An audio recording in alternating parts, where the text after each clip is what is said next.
सिपाही हो या इस मुल्क के न्यूएस्ट टेक्नोलॉजी चलाने वाला एयर ऑफिसर हो, हम सब ने शाना बशाना हर फ्रंट पे इस मुल्क की हिफाजत की है और करने की पूरी सलाहियत रखते हैं। मिस्टर चेयरमैन, मैं यहाँ पे एक बहुत बुरे दिल के साथ इसलिए खड़ी होती हूँ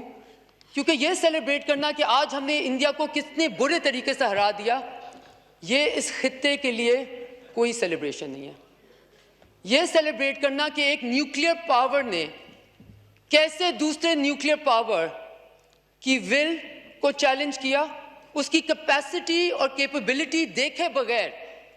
एक रेड लाइन के बाद दूसरी रेड लाइन के बाद तीसरी रेड लाइन क्रॉस करते रहे। और जब पाकिस्तान ने कंस्ट्रेंट दिखाया 2019 में, मिस्टर चेयरमैन, आज unfortunately I have to say that maybe what Pakistan did in 2019, not because of the government, we were with the government,